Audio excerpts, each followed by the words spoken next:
Massimo Meregali optimis, Yamaha M1 siap tantang Ducati di musim ini. Di tengah dominasi Ducati yang seolah tak terbendung selama beberapa musim terakhir, secercah harapan kini mulai terlihat dari garasi Monster Energy Yamaha.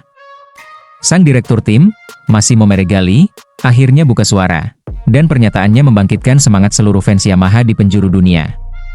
Dengan nada percaya diri, ia menyebut bahwa Yamaha kini sudah kembali berada di jalur yang tepat. Motor YZR M1 2025 menunjukkan peningkatan yang signifikan, dan timnya siap memberikan perlawanan serius terhadap dominasi Ducati. Untuk pertama kalinya dalam 2 musim terakhir, saya bisa berkata, kami punya senjata untuk bertarung, ujar Meregali dengan nada mantap. Ia tidak asal bicara. Serangkaian tes pramusim dan hasil balapan awal tahun menjadi dasar keyakinannya. Motor Yamaha M1 2025 yang didukung mesin baru dan sasis yang lebih seimbang akhirnya mampu menjawab kegelisahan para pembalap mereka, terutama Fabio Quartararo. Musim lalu, Quartararo kerap dibuat frustrasi. Akselerasi yang buruk, top speed yang tertinggal, dan failing depan yang sulit ditebak membuat sang juara dunia 2021 seakan kehilangan senjatanya. Namun kini, situasinya berubah.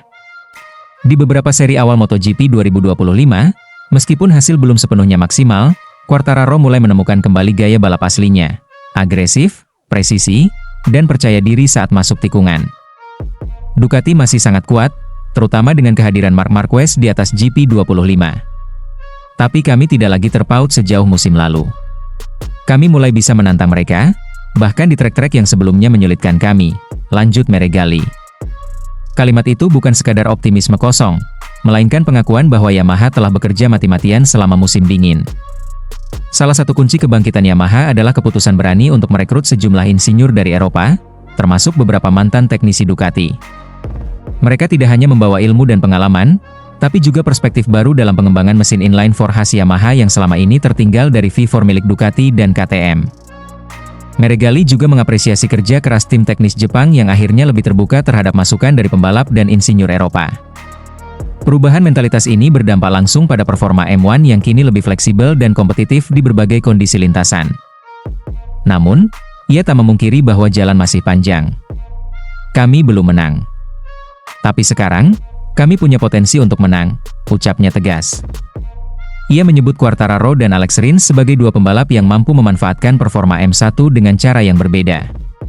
Quartararo dengan pendekatan teknis dan presisi, Rins dengan gaya menyerang yang lebih spontan. Lebih jauh, Meregali menyiratkan bahwa Yamaha sedang menyiapkan sesuatu yang besar untuk paruh kedua musim. Paket aerodinamika baru, pembaruan elektronik, dan penyempurnaan distribusi bobot tengah dalam pengembangan. Semua itu ditujukan untuk memperkecil jarak dengan Ducati dan memberikan pembalap mereka peluang nyata meraih kemenangan. Saya tahu Fabio lapar akan kemenangan, dan tim kami juga demikian.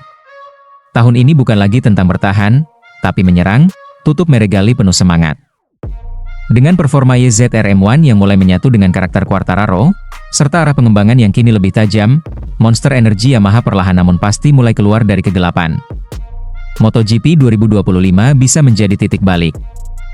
Pertanyaannya kini, mampukah mereka mematahkan dominasi merah dari Borgo Panigale? Fabio Quartararo angkat bicara kegagalan finish di Le Mans tak hapus semangatnya. Tangis tertahan, kekecewaan mendalam, dan suara sorak penonton yang berubah jadi keheningan.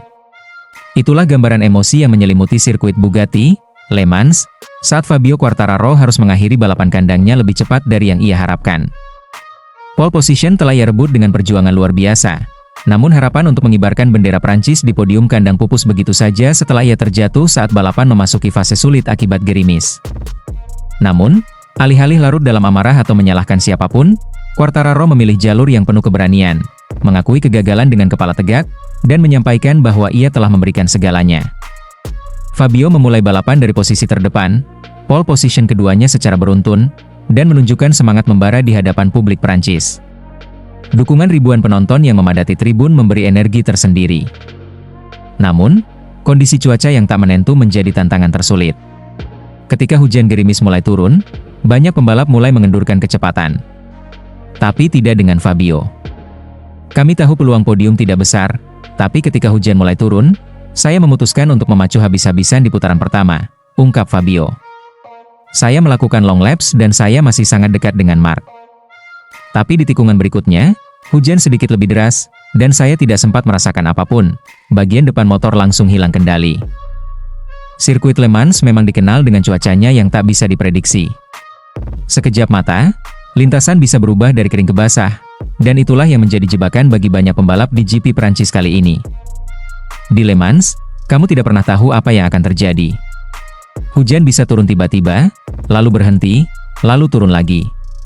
Saat itu hanya gerimis, sangat sedikit. Tapi cukup untuk membuat grip hilang, jelas Quartararo. Saya sudah menggeber cukup keras sejak awal. Long lap saya bagus, saya merasa percaya diri. Tapi ketika saya menyusul Mark, bagian depan motor saya langsung lepas. Saat itu sedikit lebih basah, dan saya sempat melihat setiap lap ada saja pembalap lain yang terjatuh.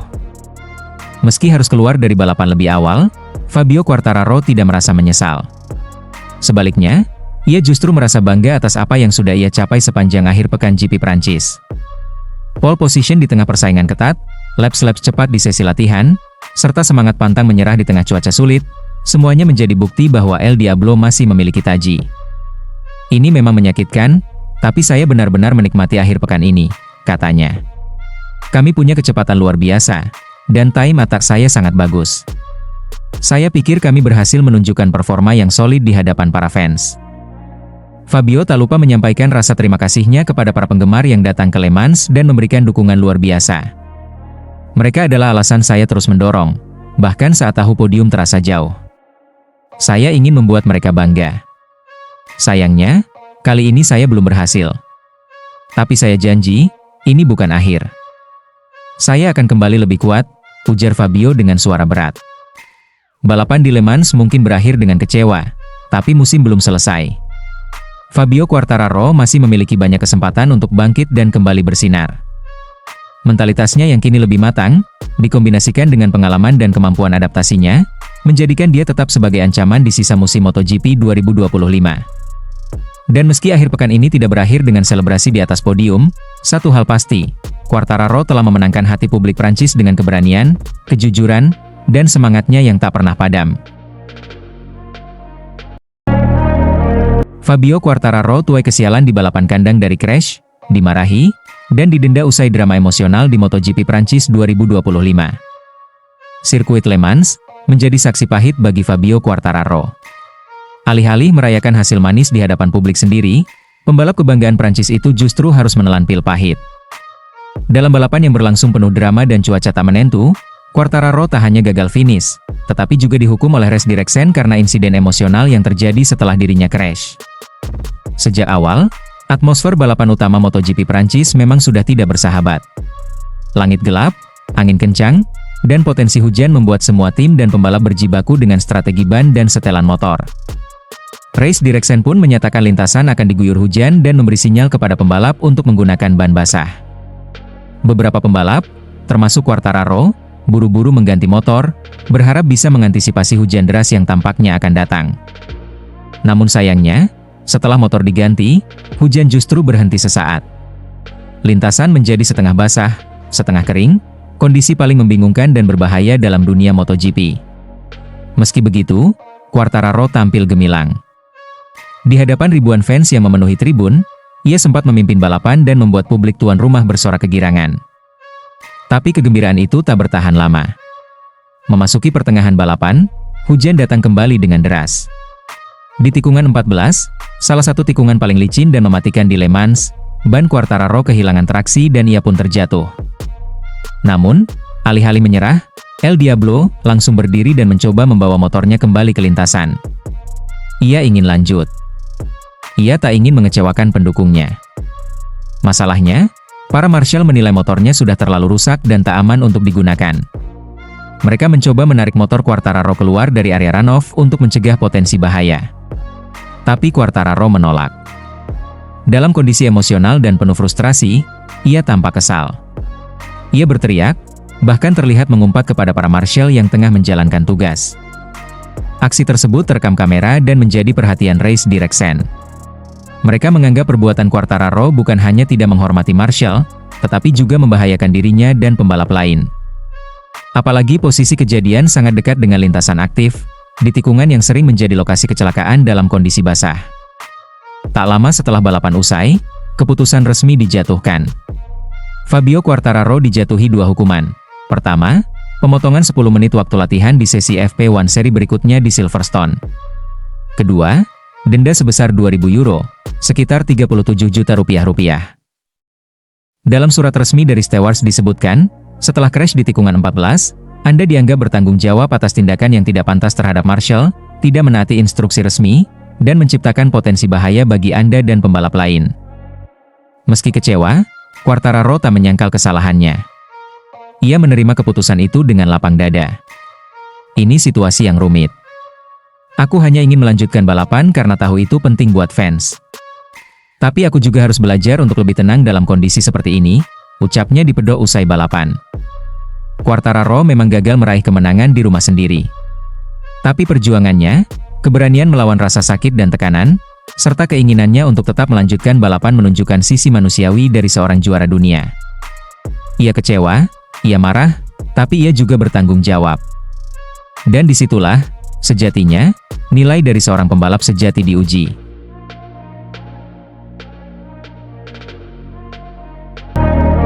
Bos Ducati sampai geleng-geleng dengan kecepatan Fabio Quartararo.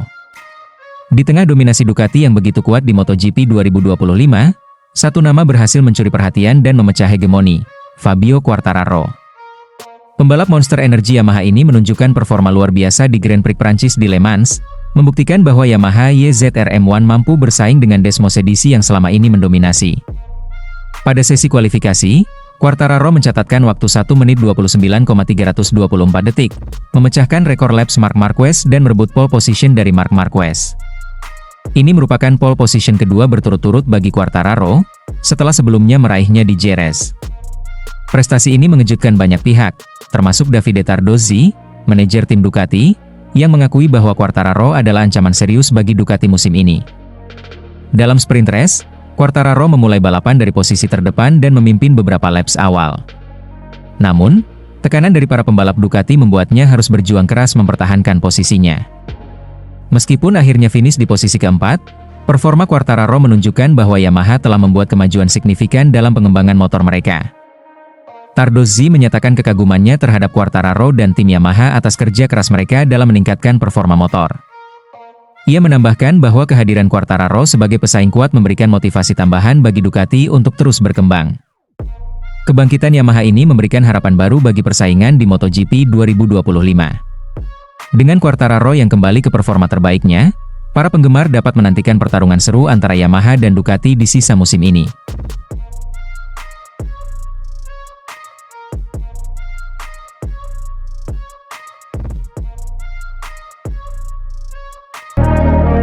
Yamaha tengah bersiap untuk mengguncang dominasi Ducati di MotoGP 2025.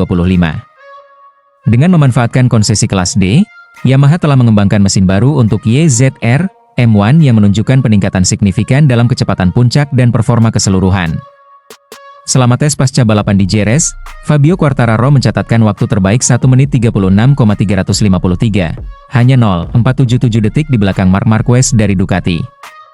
Mesin baru ini memberikan peningkatan kecepatan puncak sekitar 2 km per jam dibandingkan spesifikasi sebelumnya, tanpa mengorbankan kelincahan yang menjadi ciri khas M1.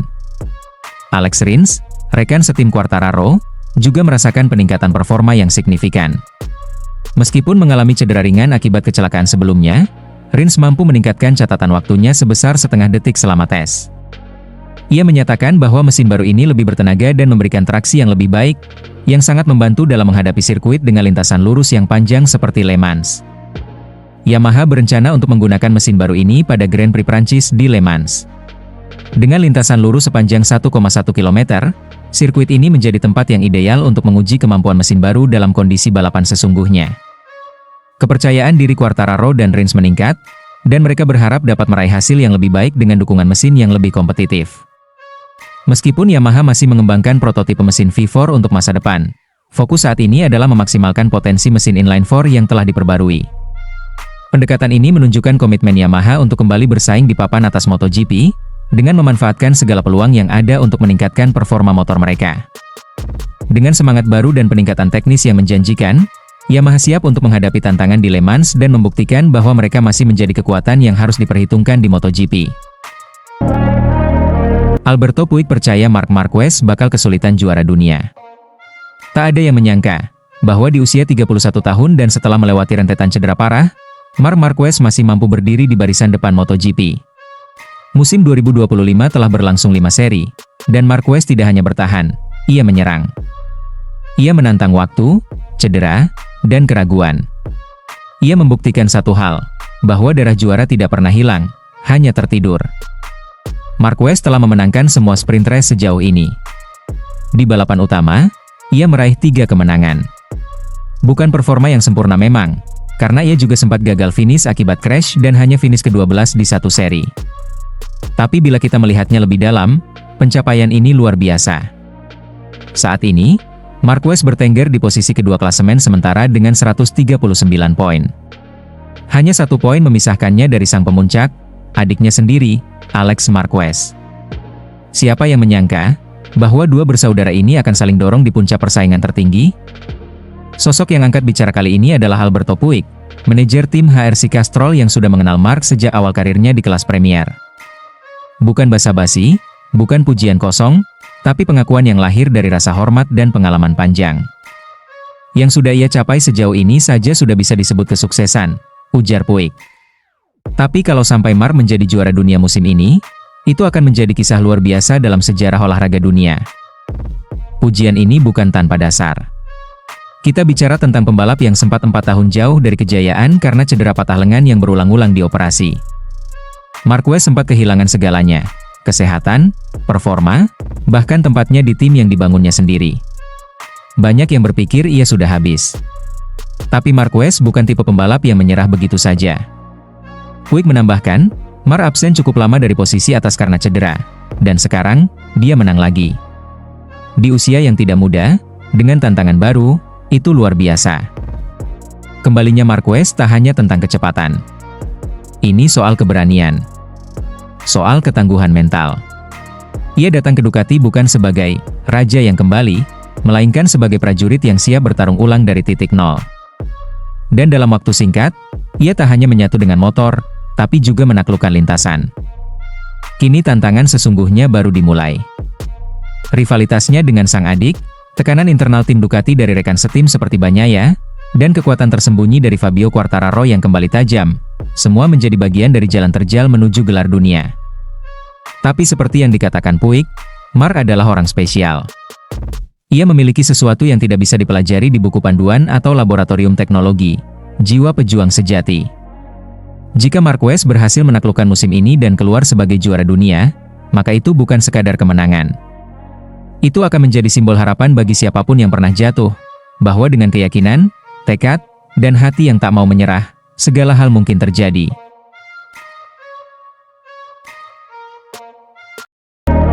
Tuai hujatan, Pedro Acosta klarifikasi sindirannya terhadap Marc Marquez. Di panggung terang sebuah acara komedi Spanyol, tawa meledak.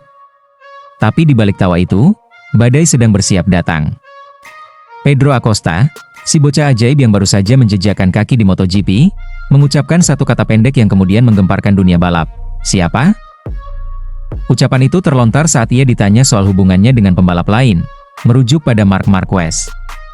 Penonton tertawa. Hostnya tersenyum. Tapi dunia luar, terutama para penggemar Marquez, tidak tertawa. Mereka marah. Sangat marah. Bagaimana bisa seorang rookie yang baru mencicipi panasnya kelas Premier, mengeluarkan komentar yang terdengar seperti bentuk pelecehan terhadap salah satu ikon terbesar dalam sejarah MotoGP? Marc Marquez bukan hanya pembalap biasa, ia adalah legenda hidup. 8 kali juara dunia, simbol kegigihan dan keberanian. Bahkan setelah diterpa badai cedera, Marquez bangkit dan kembali menjadi ancaman nyata di musim 2025 ini. Ucapan Acosta, meskipun hanya satu kata, berubah menjadi kobaran api. Media sosial meledak. Nama Acosta diserbu dengan hujatan. Dianggap sombong, tidak punya respek, bahkan dilabeli anak kurang ajar oleh sebagian fans garis keras. Namun di balik kontroversi itu, tersimpan sisi lain yang akhirnya Pedro Acosta ungkapkan. Dengan jujur dan terbuka. Dalam sebuah wawancara, ia menjelaskan bahwa semua itu hanyalah candaan. Sebuah lelucon ringan dalam suasana acara komedi yang memang penuh gimmick dan spontanitas. Itu pertunjukan komedi, bukan forum serius. Tapi komentar itu disalahartikan dan bola salju pun bergulir, ujar Acosta lirih. Kalimat itu keluar bukan untuk membela diri, tapi sebagai bentuk klarifikasi dari seseorang yang merasa salah dipahami. Ia tidak membela egonya. Justru sebaliknya, Acosta menunjukkan sisi dewasa yang jarang dimiliki pembalap seusianya. Ia tak hanya mengklarifikasi, tapi juga mengakui dan menegaskan rasa hormatnya kepada Marquez, rival yang sekaligus idolanya. Aku ingin mengalahkannya, tapi aku juga ingin merasakan bagaimana rasanya dikalahkan olehnya. Karena kalau kau bisa bertarung dengan Mark, meski akhirnya kalah, itu berarti kau sudah berada di jalur yang benar, ucapnya tulus. Ucapan itu bukan basa-basi. Acosta tahu, untuk menjadi besar, seseorang harus menantang yang terbaik. Dan siapa yang lebih baik dari Marc Marquez? Kisah ini bukan hanya tentang sebuah candaan yang salah dimengerti. Ini adalah kisah tentang proses pendewasaan, tentang bagaimana seorang anak muda belajar bahwa dunia tak selalu bisa menerima candaan dengan ringan, dan bahwa setiap kata memiliki bobot di mata publik. Lebih dari itu, ini juga kisah tentang rivalitas yang sehat, di mana respek dan rasa ingin belajar tetap tumbuh, meski dalam balutan kompetisi yang panas. Acosta mungkin telah terpeleset, tapi ia tak tenggelam. Ia bangkit, menunjukkan bahwa ia tak hanya cepat di lintasan, tapi juga cepat dalam belajar dan memperbaiki diri. Sementara Marquez terus melaju di atas Desmosedici, menorehkan aksi gemilang demi kemenangan, Acosta akan menatap ke depan dengan pelajaran penting di hatinya, bahwa untuk jadi legenda, bukan hanya kecepatan yang dibutuhkan, tapi juga kebesaran hati. Dan dari sini, pertarungan sesungguhnya baru dimulai.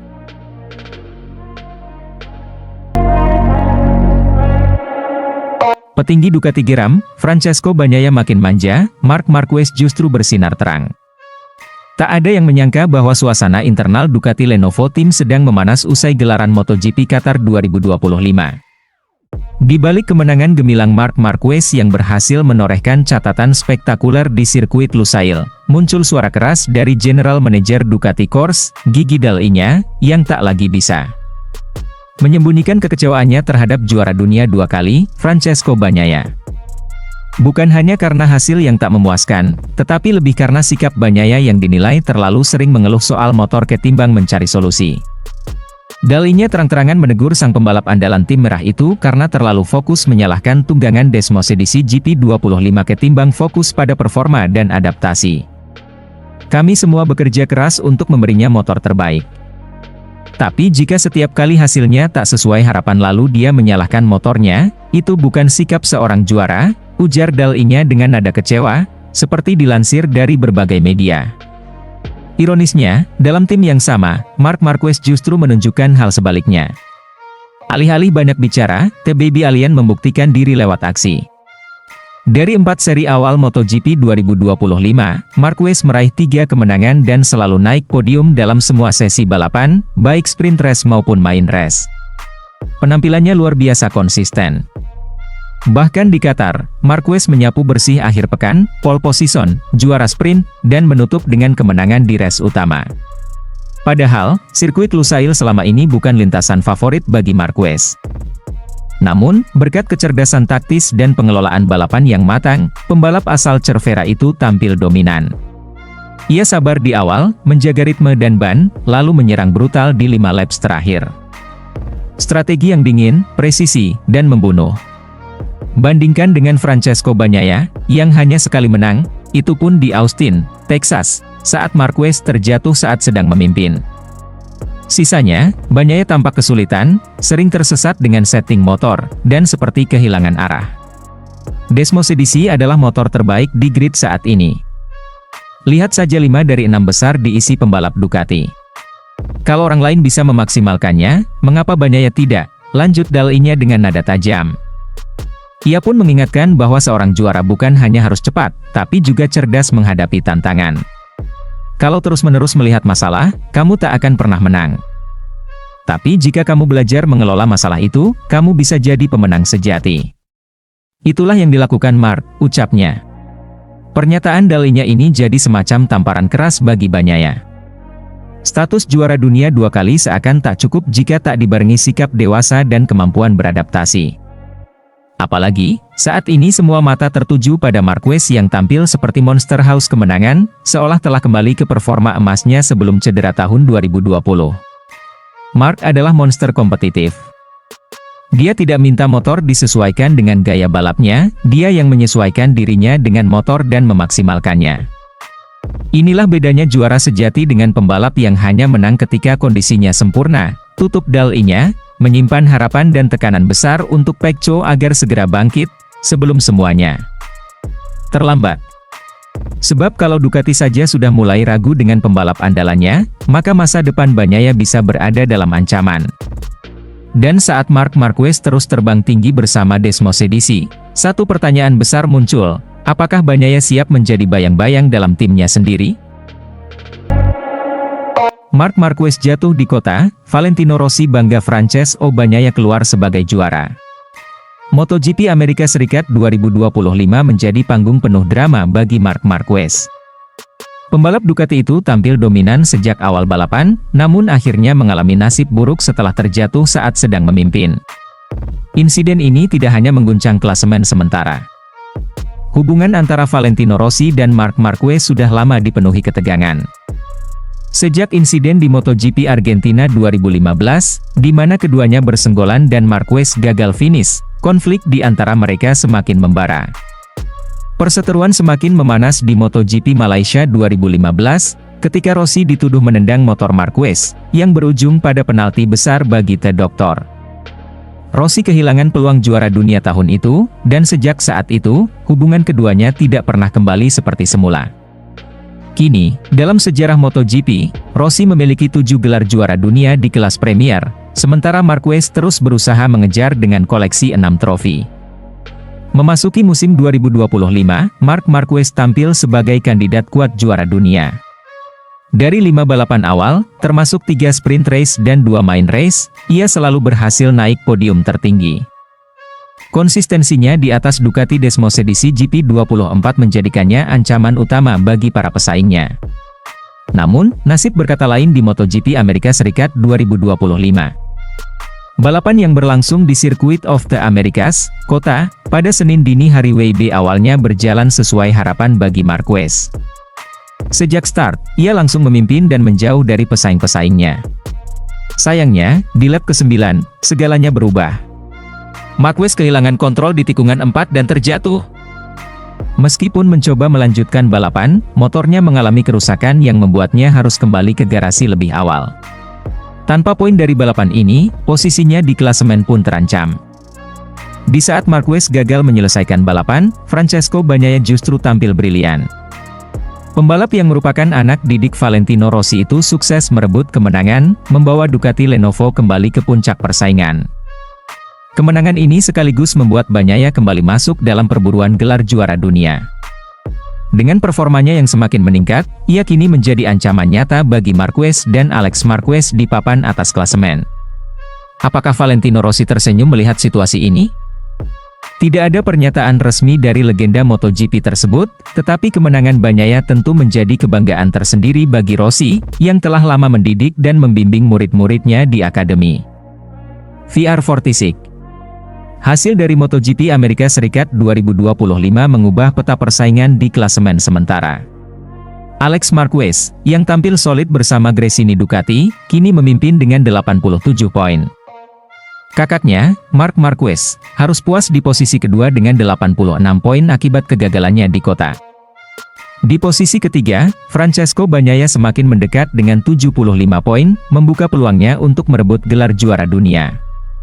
Dengan selisih poin yang masih tipis, MotoGP 2025 semakin menarik dan sulit diprediksi. Setelah hasil buruk di Amerika Serikat, Marc Marquez tentu tidak ingin kehilangan momentum lebih jauh. Balapan berikutnya akan berlangsung di sirkuit Losail, Qatar, pada Minggu, 13 April 2025. Losail dikenal sebagai trek yang menuntut strategi ban dan ketahanan fisik yang optimal. Jika Marquez ingin kembali ke jalur kemenangan, ia harus tampil lebih waspada dan menghindari kesalahan yang bisa mengancam peluangnya. Akankah Marc Marquez bangkit dan kembali mendominasi? Ataukah Francesco Bagnaia dan Alex Marquez akan terus memberikan tekanan di puncak klasemen? Yang pasti, MotoGP 2025 semakin seru dengan persaingan yang makin panas. Semua mata kini tertuju ke Qatar, menanti siapa yang akan keluar sebagai pemenang.